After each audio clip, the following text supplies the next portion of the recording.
2 menit kita mulai ya. Iya, Pak. Iya, Pak.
Oke, baik, kita mulai ya. Iya, Pak. Silakan Iya, Pak. diaktifkan kameranya semua. Bismillahirrahmanirrahim. Assalamualaikum warahmatullahi wabarakatuh.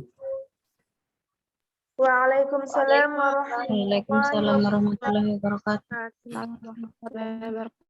Alhamdulillah, wassalatu wassalamu ala Rasulillah. Kita patut bersyukur karena hari ini kita di pertemuan ke-8. Kalau di mata kuliah lain pertemuan ke-8 itu UTS ya.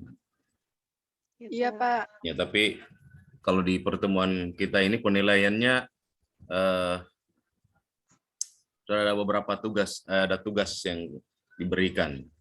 Jadi makanya kemarin itu harapannya tugasnya dikerja sebaik-baiknya karena itu jadi penilaian untuk UTS.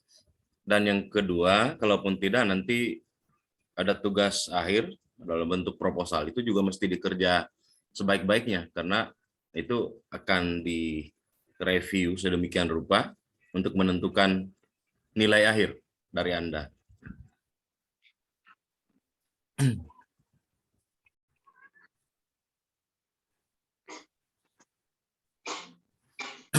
Oke, baik. Nah,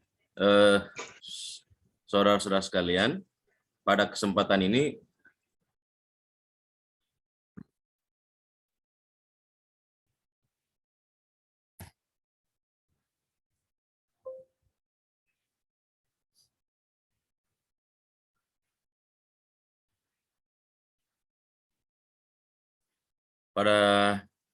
kita akan berdiskusi tentang teknik pengumpulan data. Karena yang lalu kita sudah berbicara mulai dari pengajuan menyusun kerangka teoretik, pengajuan hipotesis, skala pengukuran dan instrumen penelitian. Nah, searah dengan itu, maka pada hari ini kita akan berbicara tentang teknik pengumpulan data. Jadi, secara umum sebenarnya dalam penelitian itu dikenal ada 4 teknik yang digunakan untuk mendapatkan data atau untuk mengumpulkan data. Yang pertama, ini kita bisa lihat ada wawancara, ada angket atau kuesioner, ada observasi, dan ada studi dokumentasi. Nah, kalau dalam penelitian kuantitatif yang banyak digunakan ini yang nomor 2, angket, sedangkan observasi dan wawancaranya itu paling hanya data pendukung. Tetapi data utamanya ini dalam penelitian kuantitatif, angket, sebagaimana telah kita bahas pada pertemuan yang lalu, mulai dari cara membuat kisi-kisinya hingga skala pengukurannya. Oke, kita akan lihat satu-satu teknik pengumpulan ini.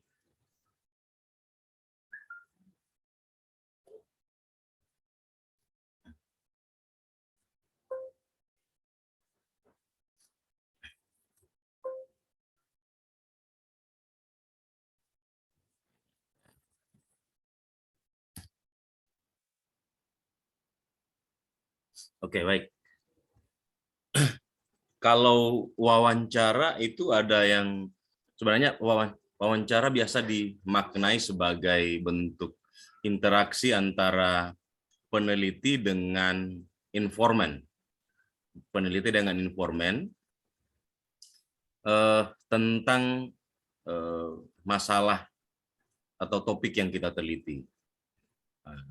Sebenarnya teknik ini lebih banyak digunakan dalam penelitian kualitatif. Jikapun dipakai dalam penelitian kuantitatif, itu biasanya dilakukan pada studi pendahuluan. Seperti yang Anda lakukan sebelumnya, studi pendahuluan itu harusnya menggunakan wawancara ini. Jadi Anda mewawancarai guru, kepala sekolah, atau tenaga pendidikan.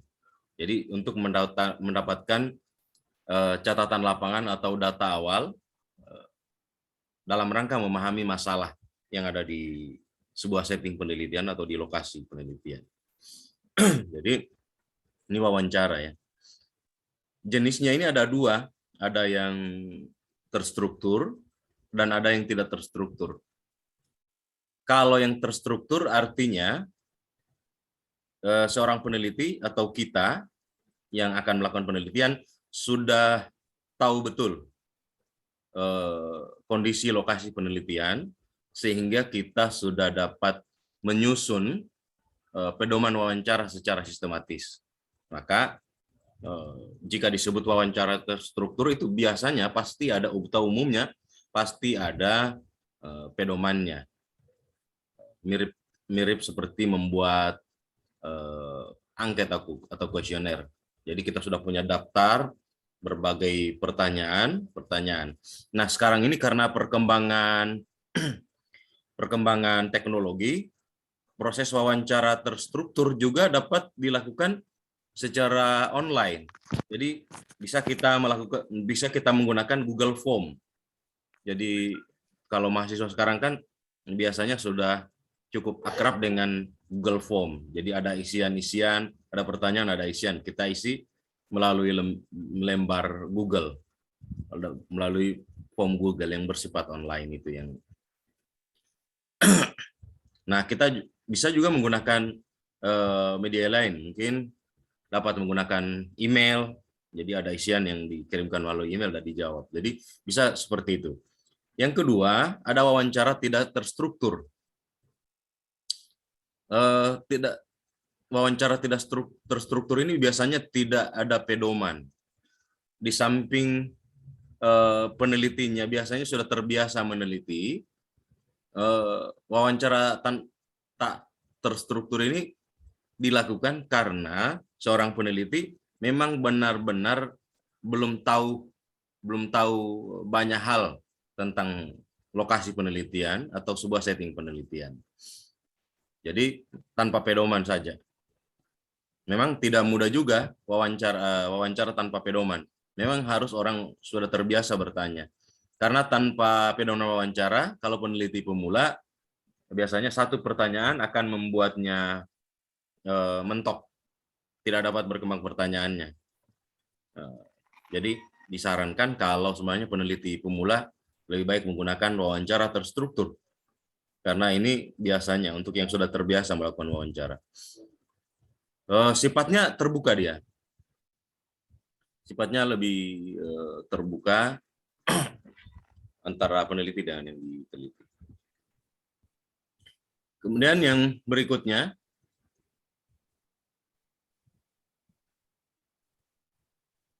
angket atau kuesioner yang sudah kita bahas yang lalu, dan ini instrumen utama yang kita pakai dalam penelitian kuantitatif. Jika ditanya apa sebenarnya angket itu, seperti ini pengertiannya. Jadi ada serangkaian pertanyaan atau pernyataan yang kita ajukan kepada responden dan sudah ada pilihan jawabannya yang akan dijawab oleh responden.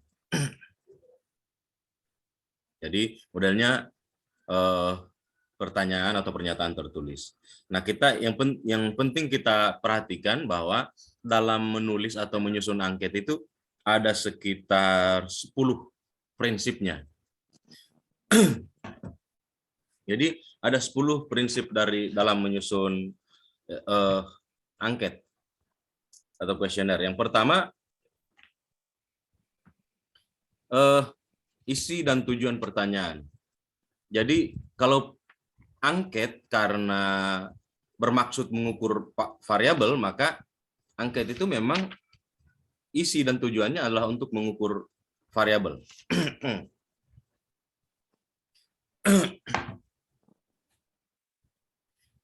Jadi harus diperhatikan. Yang kedua, bahasa yang digunakan. Jadi bahasa yang digunakan harus sesuai dengan kemampuan daya tangkap responden.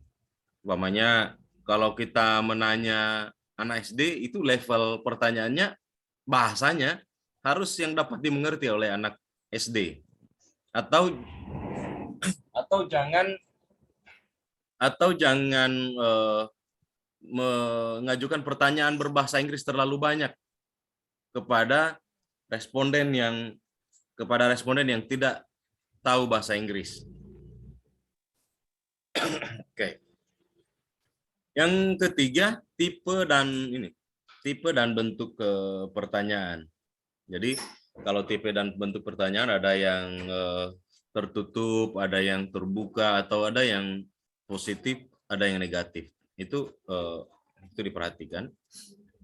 Pertanyaan itu tidak mendua. Umpamanya dalam satu butir pertanyaan sesungguhnya ada dua, jadi itu tidak boleh. Hanya harus fokus saja. Kita menanyakan bagaimana kualitas dan harga, itu sudah dua. Sebenarnya ada dua, hanya rumusannya satu, tapi isinya dua. Itu jangan. Harus fokus saja kalau menanya. Atau yang kelima, tidak menanyakan sesuatu yang sudah lupa.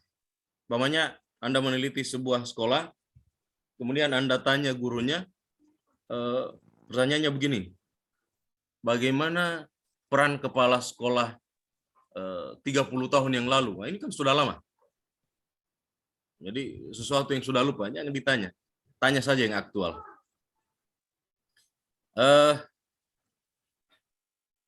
Kemudian tidak menggiring. Tidak menggiring itu begini contohnya.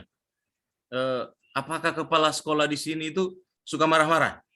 Itu namanya menggiring karena sudah menanyakan kecenderungan tertentu. Atau bagaimana kalau kita naikkan gaji guru honorer? Itu namanya menggiring. Karena itu jawabannya akan mengajak responden untuk cenderung setuju atau tidak setuju. Yang berikutnya, yang ketujuh, panjang pertanyaan. Jadi pertanyaan itu jangan terlalu panjang. Oke. Pertanyaan itu jangan terlalu panjang supaya responden itu dapat pertama dia tidak capek membaca deretan pertanyaan yang panjang. Kemudian itu memudahkan responden untuk memahami konten pertanyaan. Kemudian ada urutan pertanyaan itu diperhatikan. Sebaiknya menyusun angket itu atau instrumen penelitian sebaiknya mulai dari hal-hal yang mudah, ringan untuk dimengerti, ringan untuk dijawab. Jadi hindari memulai pertanyaan dengan pertanyaan yang berat-berat, karena itu akan membuat capek juga responden, dalam menjawab. Kalau dia sudah capek dari awal, dia mungkin kemungkinan responden itu akan bosan dalam menjawab. Apalagi kalau instrumennya sampai 50 butir, 100 butir. Perhatikan juga prinsip pengukuran. Jadi prinsip pengukuran itu ada validitas, reliabilitas, itu mesti diingat. Sebenarnya ini materi ini diterima pada mata kuliah statistik ya. Yang terakhir ada tampilan fisik angket. Jadi ini tidak terkait dengan konten ya, tetapi kalau Anda membuat angket tidak menarik, apalagi kalau sudah di-copy berkali-kali, sudah kabur lembar kuesionernya, nah itu juga kurang bagus bagi responden. Ya, mungkin saja dia akan mengira peneliti ini tidak serius dalam meneliti, sehingga menganggap remeh responden yang akan menjawab atau mengisi angket yang diberikan. Yang ketiga, teknik pengumpulan data yang ketiga itu ada observasi. Jadi observasi itu bahasa Indonesianya itu pengamatan. Jadi di sini Anda bisa baca, jika wawancara dan angket itu berkomunikasi dengan orang, maka observasi lebih dari itu.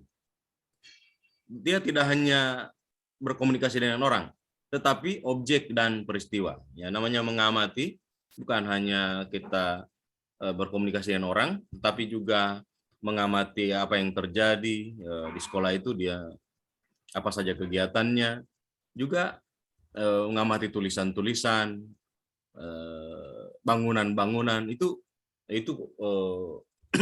bagian dari observasi, dari kerja-kerja observatorium.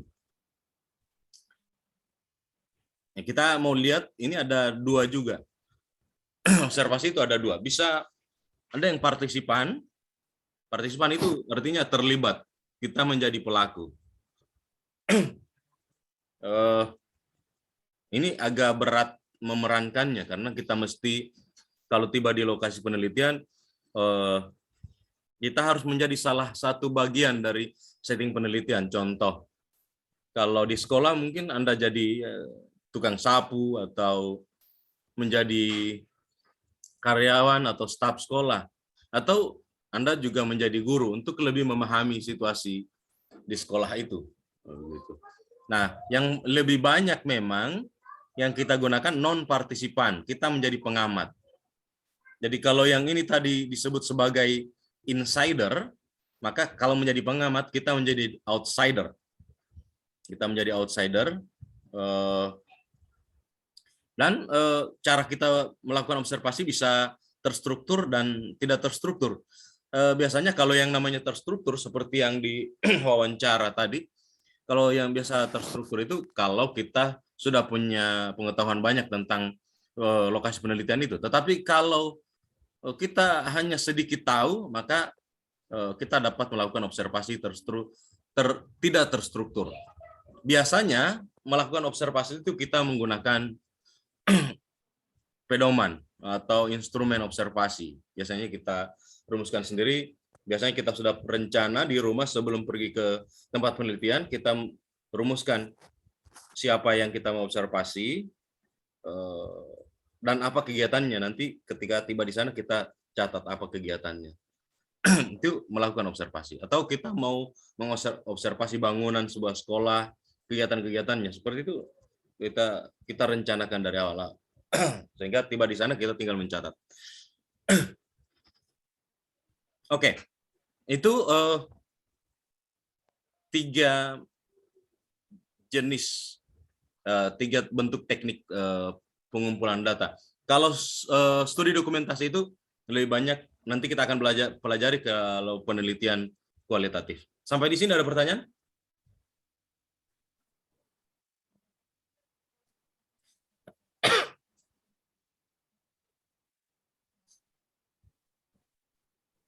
Saya, Pak. Ya, silakan. Pak, biasanya pertanyaannya itu kan observasi itu kan sama dengan pengamatan. Itu Pak, biasanya itu kalau untuk penelitian kuantitatif itu berapa jangka waktunya Pak untuk melakukan observasi? Oke, kalau ya kita melakukan observasi itu tergantung kebutuhan sebenarnya.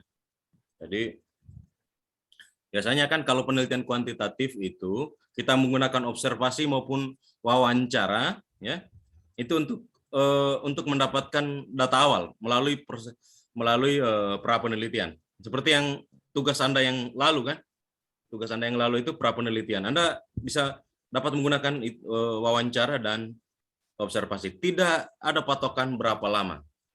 Jadi tergantung kecukupan informasi. Anda butuh informasi apa? Sudah temukan masalah yang menarik untuk Anda kaji, maka Anda dapat menghentikan pra penelitiannya, karena ini penelitian kuantitatif. Nanti teknik pengumpulan data yang sebenarnya dalam proses penelitian kuantitatif itu kan bukan lagi observasi dan wawancara, itu nanti sudah pakai angket yang kita bahas tadi ini. Itu dalam penelitian kuanti. Oke, jadi sekali lagi, observasi dan wawancara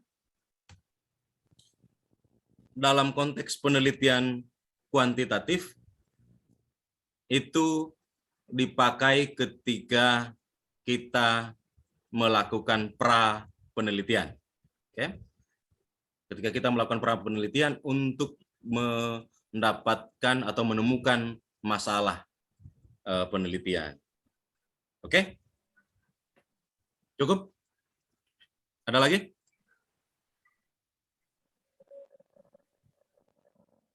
Silakan.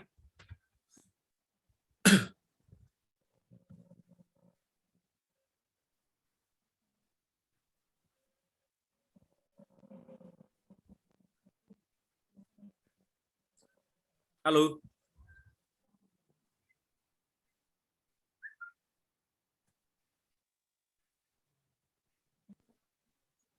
Tidak ada, Pak. Oke. Oke, ini topik kita hari ini itu saja ya.